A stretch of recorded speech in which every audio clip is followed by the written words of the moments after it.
تبارك الذي نزل الفرقان على عبده ليكون للعالمين نذيرا. سوال کا جواب دیجئے کہ وہ کون سا؟ کہ میں خوبصورت ہوں یا نمرود آپ کا جو خدا ہے؟ کہ بیٹا آپ خوبصورت ہو، انبیاء خوبصورت ہوتے ہیں. اس کے بعد حضرت ابراہیم نے کہا ابا یہ کیسا خدا ہے آپ لوگوں کا کہ خود تو بدصورت ہے اور اپنے بندوں کو یہ خوبصورت پیدا کر پائے گا، بپائے چھوائے آئے گا، پتہ نہیں کیا کیا نام انہوں نے رکھا ہے، پوری قوم اس کے اندر، اور سارے بڑے شوقیہ باز تو وہاں پر پانی پہ جا کے ہمارے ڈی سی صاحب وہاں باقاعدہ ناچ رہے، ویڈیو بتا رہے. یعنی اللہ کے قہر سے، اللہ کے عذاب سے کوئی ڈر اور خوف ان کو ماشاءاللہ سے سمود جن کے واقعات اللہ نے قرآن میں ذکر کیے ہیں. فلما رأوه عارضا مستقبل أوديتهم فلما رأوه عارضا مستقبل أوديتهم قالوا هذا عارض ممطرنا بل هو ما استعجلتم به ريح فيها عذاب أليم. اللہ قرآن میں کہہ رہا ہے یہ لوگ جب بادلوں کو دیکھتے تھے یہ شوخیاں بگاڑتے تھے اور اتراتے تھے اور چڈے بنیان پہن کر آ جاتے تھے، گانے بجاتے تھے اور کہتے تھے اب تو ہم پر آسمان سے موسلادھار بارش ہوگی. اللہ نے فرمایا نہیں، بل ہوا مستعجل، وہ دیکھا نہیں دعا جب بیت اللہ کی تعمیر کر رہے باپ بیٹا. وَإِذْ يَرْفَعُ إِبْرَاهِيمُ الْقَوَاعِدَ مِنَ الْبَيْتِ وَإِسْمَاعِيلُ رَبَّنَا تَقَبَّلْ مِنَّا إِنَّكَ أَنْتَ السَّمِيعُ الْعَلِيمُ. یہ دعا مانگ رہے ہیں، اللہ تعالیٰ نے دعا کہا یہ تھی ربنا وَبَعَثْ فِيهِمْ رَسُولًا، اللہ میری لڑی میں سے، میری نسل میں سے، میری ذریت میں سے، میری اولاد میں ایسا پیغمبر بھیجنا جو تیرے خزانے میں ایک ہی ہو، جس سے پہلے بھی کوئی ایسا پیغمبر اور نبی اور رسول آیا نہیں اور نہ اس کے بعد کوئی ایسا پیغمبر اور نبی اور رسول آئے گا.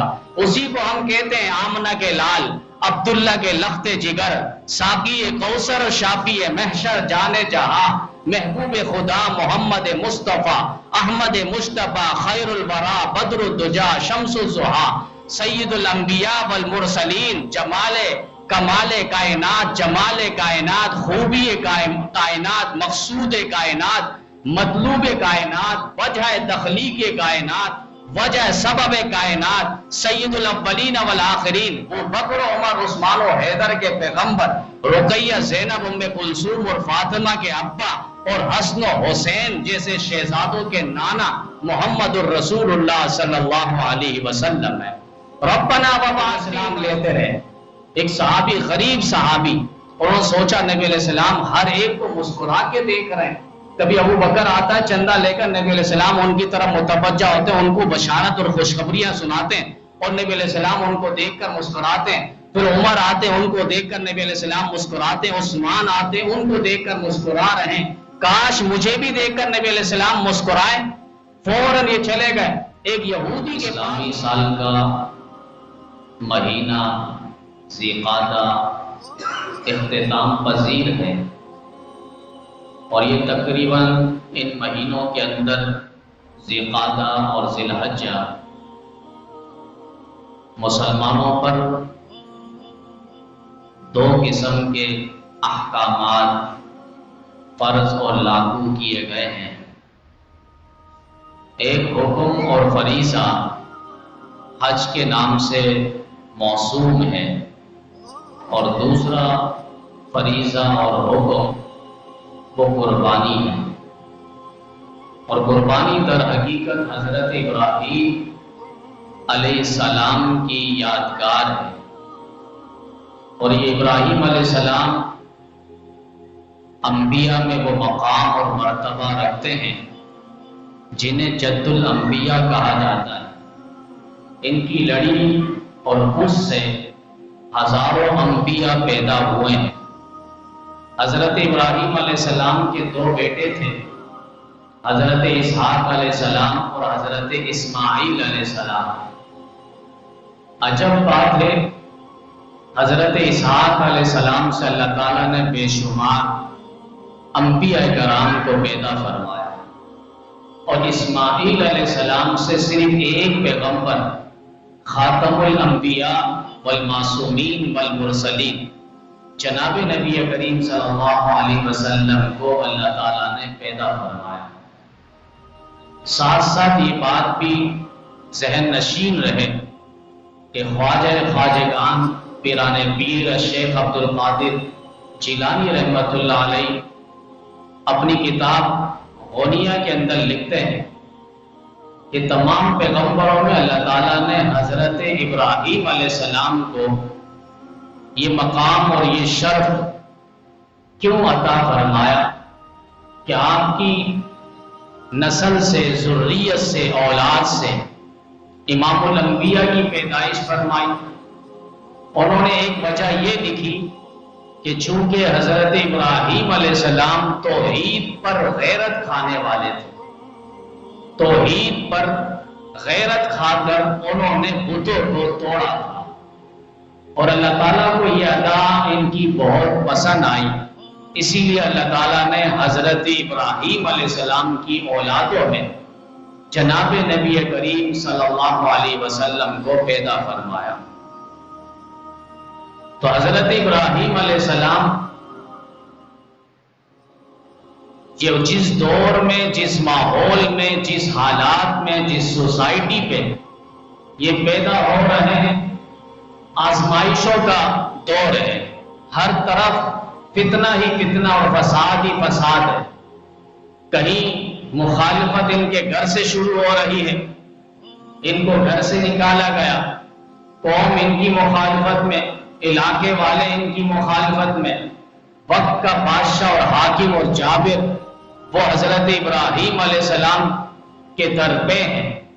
تو ابراہیم علیہ السلام کی قربانیاں آپ دیکھیں گے کہ یہاں سے گھر سے نکالے گئے، پھر علاقے سے، شہر سے، بستی سے جلا وطن ہوئے، پھر نار نمرود میں ان کو قربانیاں دینی پڑی، آزمائش اور امتحان کی گھڑیاں، پھر بیوی بچے کو انہوں نے چٹیل ریگستان، نہ انسان نہ حیوان، صحرا پر انہوں نے چھوڑ کر اللہ کے نام پر نکل پڑے، پھر بچہ ہوا اس کو ذبح کرنے پر تل گئے۔ یہ ساری آزمائش اور امتحانات، اسی کو قرآن کہتا ہے وَإِذِ ابْتَلَىٰ إِبْرَاهِيمَ رَبُّهُ بِكَلِمَاتٍ فَأَتَمَّهُنَّ۔ اب ایک سوال ہوتا ہے، کیا یہ ساری چیزیں حضرت ابراہیم کو پہلے سے معلوم تھی کہ بھائی میں اگر توحید کا ڈنکا بجاؤں گا میرے والد مجھے نکال دیں گے، نمرود میرا مخالف ہو جائے گا، پھر مجھے آنکھ میں ڈالا جائے گا، کوئی مسئلہ نہیں، اللہ مجھے بچائے گا؟ یہ سارے حالات کیا حضرت ابراہیم کو پہلے معلوم تھے کہ مجھ پر یہ امتحانات اور آزمائش آئے گی تو اللہ مجھے بچا لے گا، میں بچے کو لٹاؤں گا کاٹنے کے لیے، ذبح کرنے کے لیے، کوئی مسئلہ نہیں، اللہ تعالیٰ اس کے جگہ مینڈا بھیج دے گا، میں بیوی بچے کو صحرا میں چھوڑ کر جاؤں گا، اللہ ان کی خود رکھوالی کرے گا، ان کی حفاظت اور صیانت کرے گا۔ آیا یہ سوال ہے کہ ابراہیم کو پہلے سے معلوم تھا یا نہیں؟ اگر تھا تو پھر امتحان نہیں، اور نہیں تھا تو پھر یہی عقیدہ بنانا پڑے گا قُلْ لَا يَعْلَمُ مَنْ فِي السَّمَاوَاتِ وَالْأَرْضِ الْغَيْبَ إِلَّا اللَّهُ۔ آسمان و زمین کی پنہائیوں کو، پوشیدہ رازوں کو، پوشیدہ باتوں کو، چھپے ہوئے دلوں میں راز کو اگر کوئی جانتا ہے وہ صرف اللہ جانتا ہے۔ اللہ کے علاوہ اس کائنات میں کوئی غیب کا علم رکھتا نہیں ہے۔ بعض کہتے ہیں نبی علیہ السلام نے حالات بتلائے، دجال کے حالات بتلائے، نشانیاں بتلائی، علامات بتلائی، تو وہ بتلائی ہے بذریعہ وحی۔ جبریل نے پیغام دیا تھا، وحی اللہ کا حکم اور پیغام لے کر آیا تھا۔ ظاہر بات ہے جب ایک بات آ جاتی ہے پھر وہ غیب نہیں رہتی، یہ پھر انباء الغیب ہو جاتا ہے، غیب کی خبر دینا، غیب کی باتوں کو پہلے سے جاننا، وہ صرف اللہ رب العزت کی ذات عالی کے ساتھ مختص ہے اور خاص ہے، اللہ کے علاوہ کوئی نہیں جانتا۔ اگر ابراہیم جانتے میں بچے کو کاٹوں گا اللہ بچا لے گا، میں کاٹتا ہوں تو یہ امتحان نہ ہوا، میں بیوی بچوں کو صحرا میں چھوڑتا ہوں کچھ نہیں ہوگا اللہ بچا لے گا، تو پھر امتحان نہیں ہے۔ اور قرآن کہتا ہے وَإِذِ ابْتَلَىٰ إِبْرَاهِيمَ رَبُّهُ بِكَلِمَاتٍ فَأَتَمَّهُنَّ۔ تو ابراہیم علیہ السلام کا امتحان لیا جا رہا ہے، قوم مخالفت، گھر والے مخالفت، وقت کے جابر اور ظالم حاکم نمرود، مردود، امرود، وہ مخالفت پر اتر آیا، لیکن ابراہیم علیہ السلام ڈٹ کے ان کے سامنے کھڑے ہوئے۔ کوئی بتوں کی عبادت کر رہا ہے، کوئی چاند کی پرستش کر رہا ہے، کوئی سورج کو خدا بنایا ہوا ہے، کوئی ستارے کو معبود بنایا ہوا ہے، یہاں تک کہ اپنے گھر پہ اپنا باپ وہ بتوں کی نہ صرف عبادت کرتا ہے بلکہ بتوں کو فروش اور فروخت کرتا ہے، بیچتا ہے، خود بھی اس کی عبادت میں لگا ہوا ہے اور قوم کو بھی، مخلوق کو بھی اس کی عبادت کے اندر اس نے لگایا ہوا ہے۔ اتنی مخالفت اور اتنا گھٹن حالات اور ماحول اور سوسائٹی، حضرت ابراہیم علیہ السلام ایک دن اپنی والدہ سے کہہ رہے ہیں، امی ہمارا خدا کون ہے؟ تو ماں نے کہا وہ نمرود ہے۔ کہا نمرود کا خدا کون ہے؟ کہا بیٹا ایسی باتیں نہیں کرتے، ایسا سوالات نہیں کرتے، اگر اس نے سن لیا تو پھر خیر نہیں ہے۔ کچھ دیر بعد ان کے والد آ گئے، آزر، اور ماں نے کہا آج بیٹا عجیب و غریب سوال کرتا ہے۔ کیا سوال؟ کہا نمرود جو ہے یہ ہمارا خدا ہے، تو اس کا خدا کون ہے؟ اس کو کس نے بنایا؟ کہا بیٹا اس طرح سوال نہیں کرو، اگر اس نے سن لیا تو پھر خیر نہیں ہے۔ ابراہیم علیہ السلام نے کہا یہ کیسا خدا ہے؟ سن لیا تو ما لا يسمع ولا يبصر ولا يغني عنك شيئا، یہ کیسا خدا ہے جو سنتا نہیں ہے، دیکھتا نہیں، کسی چیز کی اس کو پرواہ نہیں ہے؟ یہ خدا نہیں ہے، ہمارا خدا وہ جو سنتا ہی ہے، سمیع ہے، بصیر ہے، دیکھتا ہے، روز اول سے ابد الآباد، ہمیشہ ہمیشہ۔ کہا ابا جان مجھے ایک سوال کا جواب دیجئے۔ کہ وہ کون سا؟ کہ میں خوبصورت ہوں یا نمرود آپ کا جو خدا ہے؟ کہ بیٹا آپ خوبصورت ہو، انبیاء خوبصورت ہوتے ہیں۔ تو اس کے بعد حضرت ابراہیم نے کہا ابا یہ کیسا خدا ہے آپ لوگوں کا کہ خود تو بدصورت ہے اور اپنے بندوں کو یہ خوبصورت پیدا کرتا ہے؟ پھر باپ سیکھ پا ہو گیا اور کہا بیٹا اس طرح سوالات نہیں کرو۔ یہ توحید بچپن سے ابراہیم علیہ السلام کے رگ و ریشے میں رس بس گئی تھی اور ہر بات پہ توحید کا ڈنکا بجایا کرتے تھے، یہاں تک کہ جب بتوں کو توڑا اور قوم میلے پہ چلی گئی، اس وقت حضرت ابراہیم علیہ السلام میلے پہ جانے کے بعد قصہ مختصر، انہوں نے سارے بتوں کو توڑا اور ایک بڑے بت کو چھوڑ دیا اس کے گلے پہ کلہاڑا لٹکا کر۔ قوم میلے سے آئی اور انہوں نے کہا کہ یہ ایک ہی شخص کر سکتا ہے ابراہیم، اسے پکڑ کر لاؤ۔ ابراہیم علیہ السلام وہاں انہوں نے تکیہ نہیں کیا کہ میں نے نہیں کیا، بلکہ انہوں نے جو جملہ کہا قرآن کریم کے اندر آپ دیکھیں گے ان کانوا ینطقون، ان سے پوچھو نا، اگر یہ بولتے ہیں تو ان سے پوچھو ان کے ساتھ یہ حالات کس نے بنائے؟ کسی کی ناک کٹی ہے، کسی کے کان کٹے، کسی کے ہاتھ کٹے، کسی کے دم کٹی ہے۔ اب انہوں نے آگے سے اور جملہ کہا تو ابراہیم علیہ السلام غصہ ہو گئے، اف لکم ولما تعبدون من دون اللہ، تباہی ہے تمہارے لیے، بربادی ہو تمہارے لیے، نقصان اور خسران میں پڑ جاؤ تم لوگ، ان لوگوں کی عبادت کرتے ہو جو تمہیں نہ نفع پہنچا سکتا ہے، نہ نقصان پہنچا سکتا ہے، نہ بول سکتا ہے، نہ تمہیں بلوایا جا سکتا ہے، نہ وہ خود پہن سکتے ہیں، تمہیں پہنا سکتے ہیں، نہ اپنی ناک سے وہ مکھی ہٹا سکتے ہیں، تمہاری زندگی سے وہ پریشانی اور مصائب کو کیسے دور کر دیں؟ یہ توحید کا سفر ہے۔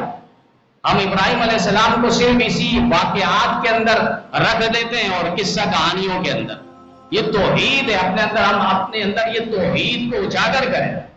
اب حالات دیکھیں، 2 ہفتے سے طوفان آئے گا، سیلاب آئے گا، وبائے جوائے آئے گا، پتہ نہیں کیا کیا نام انہوں نے رکھا ہے، پوری قوم اس کے اندر، اور سارے بڑے شوقیہ باز تو وہاں پر پانی پہ جا کے ہمارے ڈی سی صاحب وہاں باقاعدہ ناچ رہے، ویڈیو بنا رہے، یعنی اللہ کے قہر سے، اللہ کے عذاب سے کوئی ڈر اور خوف ان کو ماشاءاللہ سے نہیں ہے۔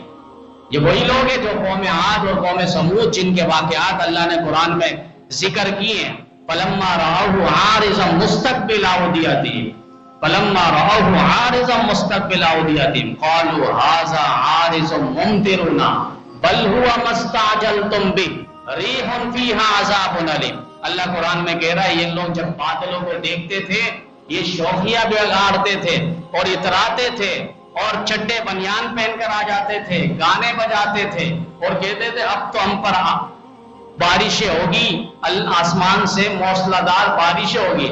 اللہ نے فرمایا نہیں، بل ہوا مستعجلتم بھی، یہ تو وہ چیز ہے جو تم پیغمبروں سے جلدی مانگا کرتے ہیں اور کہتے تھے ہم تو اللہ کی نافرمانی کرتے ہیں، ہم تو آپ کی نبوت اور پیغمبری کی تکذیب کرتے ہیں، جھٹلاتے ہیں، ہم پر عذاب کیوں نہیں آتا؟ اے سوالے، اللہ سے دعا کرو ہمیں تباہ برباد کر دے، ہم پر کوئی عذاب برسائے۔ یہ تو تم وہ عذابات اللہ سے مانگتے تھے، آج یہ بادلوں پہ برسانے کے لیے بارش نہیں آئی۔ ریح فیہا عذاب علیم، فرمائے اس پر تیز و تند ہوائیں اور اللہ کی طرف سے عذابات کی شکلیں آئی ہیں۔ پھر یہ طوفان، سیلاب، آندیاں، یہ ساری چیزیں ہم سن رہے ہیں، لیکن ایک بندہ بھی ہم نماز کی طرف نہیں پلٹتے کہ صلاۃ حاجات پڑھ لیں، صلاۃ توبہ پڑھ لیں، کچھ پتہ نہیں۔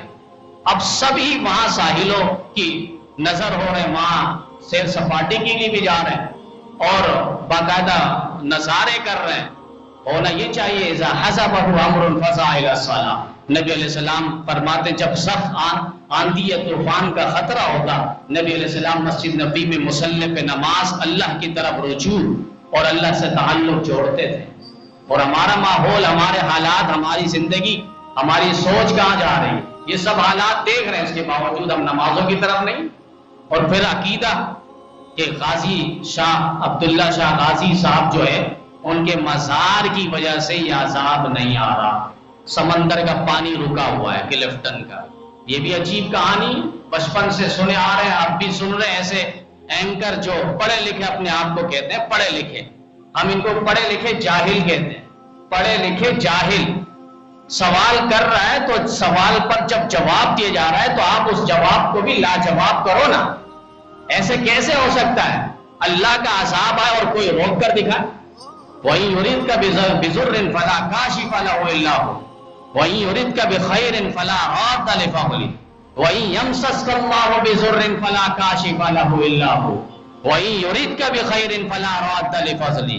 اللہ فرما رہے ہیں جب ہم کسی کو تکلیف پہنچانا چاہے، کسی پر پریشانیاں بھیجنا چاہے، مصیبت بھیجنا چاہے، عذابات بھیجنا چاہے، تو پھر اس کو کوئی ہٹانے والا نہیں، کوئی دور کرنے والا نہیں۔ اور جب کسی کے ساتھ ہم بھلائی کا، اچھائی کا، خیر کا ارادہ کریں تو پھر اس کو کوئی ٹالنے والا نہیں ہے۔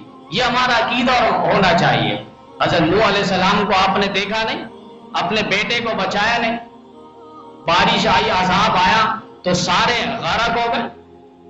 اسی طریقے سے ہمارے نبی علیہ السلام کے زمانے میں جب نجاشی بادشاہ نے اپنے شہزادے کو 60 کے قریب وفد کے ساتھ بھیجا نبی علیہ السلام کے پاس کچھ تحفہ اور گفٹ دے کر کہ نبی علیہ السلام کو یہ ہدیہً پیش کر دینا، 20 سمندر میں آئے اور کشتی الٹ گئی اور وہ سارے جاں بحق ہو گئے، سارے دنیا سے چلے گئے۔ تقریباً شہزادے کے ساتھ 60 کے قریب افراد تھے۔ اب وہ 60 کے قریب جبریل نے نبی علیہ السلام کو آگے بتلایا کہ اس طرح نجاشی بادشاہ نے آپ کے لیے کچھ تحفہ بھیجا تھا اپنے شہزادے کے ہمراہ، اور وہ سارے پانی پہ ہلاک ہو گئے، دنیا سے چلے گئے۔ نبی علیہ السلام نے 1 مہینے کی ان کے لیے دعا کی ہے، ان کے لیے دعائیں کی، بچایا نہیں کسی کو۔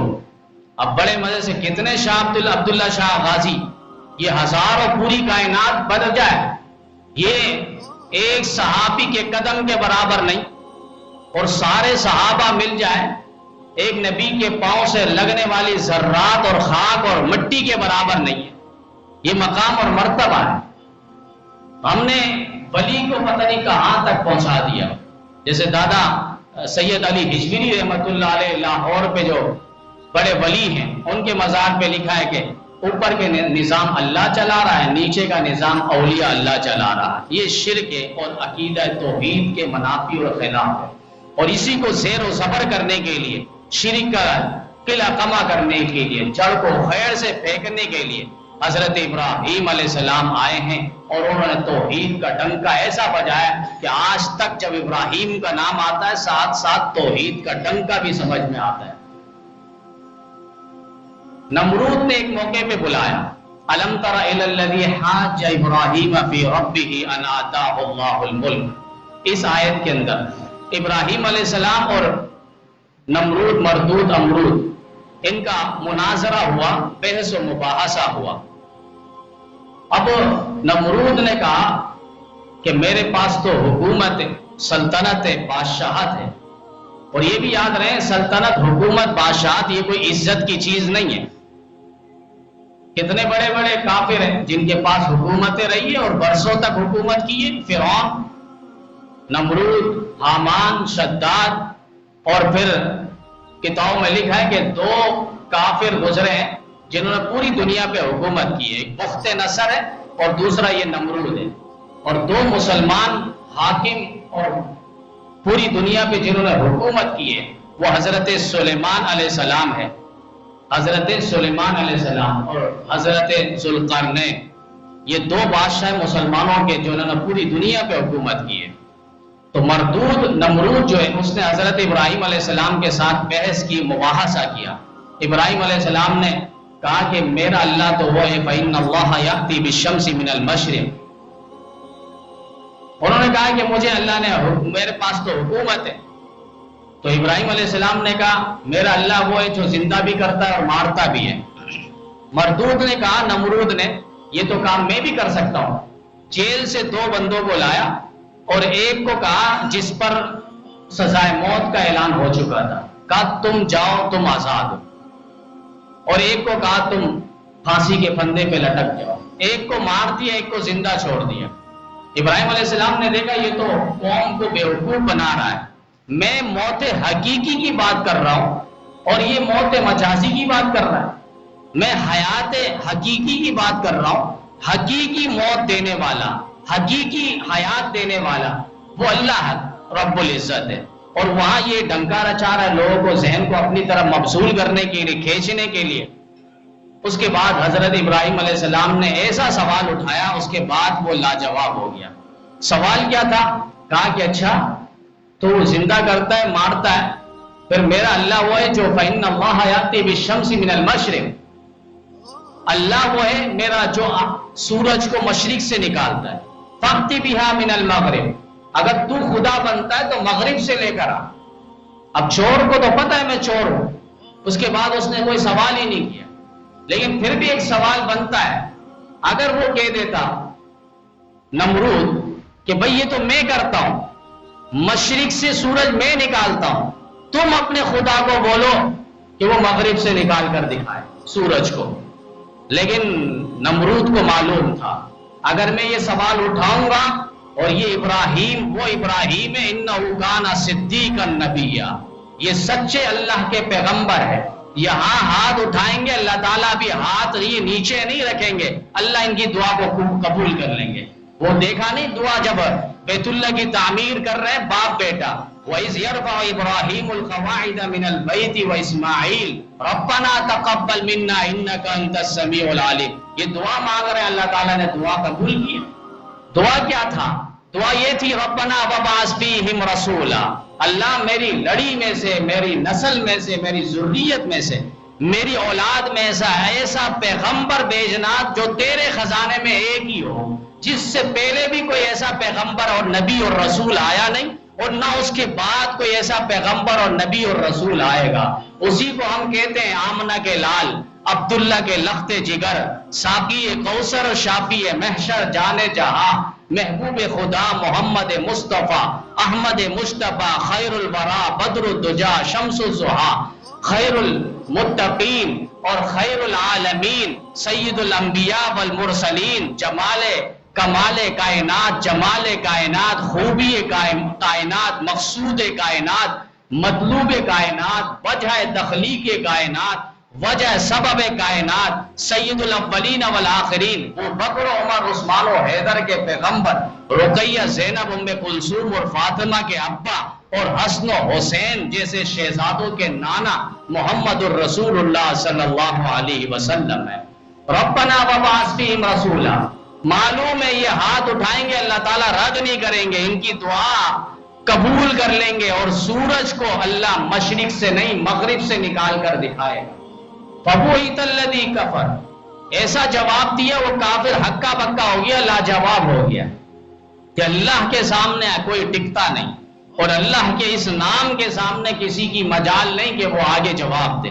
یہ اللہ ہی وہ پیارا نام ہے اور مٹھاس ہے اس کے اندر، وہ خوبصورت نام ہے. اللہ اللہ کتنا پیارا نام ہے، اللہ اللہ کتنا میٹھا نام ہے کہ نام کیا ہے، عاشقوں کی جان ہے. لیکن شرط یہ کہ اس کو نام کو دل کی گہرائیوں کے ساتھ اس نام کو لیا جائے کہ اس نام کے اندر پوری کائنات کی ٹھنڈک اور پوری کائنات کی خوشبو آپ کو نظر آئے گی نام اللہ کے اندر. یہ نام ہے تو کائنات ہے، یہ نام نہیں جس دن وہ کائنات پھر ختم ہے. لا تقوم الساعة حتى يقال في الارض اللہ اللہ. زمین اور آسمان اس وقت تک قائم اور دائم ہے جب تک اللہ کا نام ہماری زبانوں پر ہے. جب اللہ کا نام اور اللہ کے نام کی صدا اس روح زمین سے اڑ جائے گی، فرمایا پھر اس وقت اللہ تعالیٰ اس آسمان و زمین کے نظام کو تباہ برباد کر کے رکھ دے گا. پوری کائنات کا نظام اکیلا اللہ رب العزت چلا رہے ہیں. اللہ کی ذات کے ساتھ کوئی بھی شریک نہیں ہے. یدبر الامر من السماء الى الارض. تاریخ میں لکھا ہے حضرت موسیٰ علیہ السلام نے ایک موقع پہ اللہ تعالیٰ سے یہ کہا کہ اللہ میرا دل چاہتا ہے کہ میں آج جو ہے کل کا نظام پوری کائنات کا میں سنبھالوں. تو اللہ تعالیٰ نے کہا موسیٰ ایسا کر لو، آج رات جو ایک پیالہ پانی سے بھر کے اس کو لے کے کھڑے ہو جاؤ، پھر کل کا میں جواب دوں گا. موسیٰ علیہ السلام رات کو وہ پیالہ پانی سے بھر کے کھڑے ہو گئے. آدھی رات ان کو اونگ آ گئی اور اس کے جھٹکے لگے جس کی وجہ سے وہ پیالہ گر چکا. ہاتھ پہ لے کر پھر کھڑے ہونے لگے. اللہ نے کہا موسیٰ معاملہ حل ہو چکا ہے، ایک پیالہ آپ سے سنبھل نہیں رہا، پوری کائنات کا نظام آپ کیسے سنبھالیں گے؟ پوری کائنات کا نظام. لاڈلے تھے اللہ تعالیٰ سے بات کر لیتے تھے. تو پوری کائنات کا نظام، آسمان و زمین کا نظام تن ہے تنہا جو ذات چلا رہی ہے اس کو کہتے ہیں جو لا کہا وہ لا ہوا، پھر لا بھی اس میں لا ہوا، جز لا ہوا کل لا ہوا، پھر کیا ہوا اللہ ہوا. اسی توحید کا سبق پڑھانے کے لیے حضرت ابراہیم علیہ السلام آئے ہیں اور حضرت ابراہیم علیہ السلام کی یادگار لمحہ اور تحفہ ہے کہ ہم مسلمانان عالم حج فریضہ بھی ادا کرتے ہیں اور شوق کے ساتھ ہم قربانی بھی ادا کرتے ہیں. یہ ابراہیم علیہ السلام کی یادگار ہے. آگے 2-4 دن بعد ذی الحج کا مہینہ شروع ہو رہا ہے اور یہ آخری مہینہ ہے اسلامی مہینوں کے اعتبار سے. اس میں کچھ بات جو ہے جو ذہن نشین کر لیں کہ باقی راتوں میں تو اللہ تعالیٰ نے راتوں کی عبادت فضیلت بیان کی ہے، جیسے شب برات ہے، شب قدر ہے، اسی طریقے سے دیگر اور راتیں ہیں، ان میں راتوں کی فضیلت ہے. لیکن عشرہ ذی الحج ان میں دنوں کی فضیلت ہے. ایک دن کا روزہ کوئی رکھے گا ذی الحج کے ایک دن سے لے کر 8 دن تک، کوئی ایک دن بھی روزہ رکھے گا فرمایا 1 سال کے برابر اس کو ثواب ملے گا. اور نبی ذی الحج کی تاریخ کا اگر کوئی روزہ رکھے گا تو 1000 سال کے برابر اس کو ثواب ملے گا. تو ہم آج سے اس کی نیت کر لیں اور کسی ایک دن بھی کم از کم نیت عشرہ ذی الحج کی نیت سے ہم کچھ نمازیں پڑھ لیں تاکہ ہمیں بھی وہ فضیلت حاصل ہو جائے. اور اسی طریقے سے فرمائے کہ اس مہینے کے آمد سے پہلے یعنی چاند سے پہلے جو قربانی کرنا چاہتے ہیں، ارادہ رکھتے ہیں، تو وہ جو ہے اس چاند نظر آنے سے پہلے ہی جو ہے ناخن اور سر کے بال وغیرہ جو ہے وہ نہ کاٹیں. یہ مستحب عمل ہے. اچھا بعض حضرات جو ہے اس میں قربانی کا جانور جیسے عید سے 2 دن پہلے لاتے ہیں، اس وقت یہ مسئلہ پوچھتے ہیں، جبکہ یہ مسئلہ اس وقت کا نہیں ہے. چاند نکلنے سے پہلے ذی الحج کی تاریخ جو شروع ہو اور اس میں جو چاند پہلے نظر آئے یعنی 10 دن پہلے، اس چاند نکلنے سے پہلے ناخن اور بال وغیرہ یہ پہلے ہی کاٹ لیں، اس کے بعد نہ کاٹیں. یہ مستحب عمل ہے، فرض اور واجب نہیں ہے کہ اگر آپ نے کاٹ لیا تو آپ کو گناہ ملے گا. یہ ایک لحاظ سے حجاج کرام کے ساتھ مشابہت ہے، مناسبت ہے کہ وہ لوگ ان دنوں میں ناخن وغیرہ سر کے بال وغیرہ وہ نہیں کاٹتے. اور علماء نے لکھا یہ مشابہت کی وجہ سے امید ہے کہ اللہ تعالیٰ اسے بھی حج عمرے کی سعادت سے نوازے گا.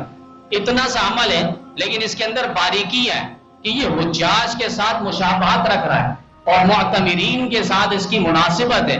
فرمایا اس مشابہت اور مناسبت کی وجہ سے امید ہے اللہ تعالیٰ اس کو اپنے بارگاہ میں اور روضہ رسول پہ اس کی حاضری یقینی بنائے گا.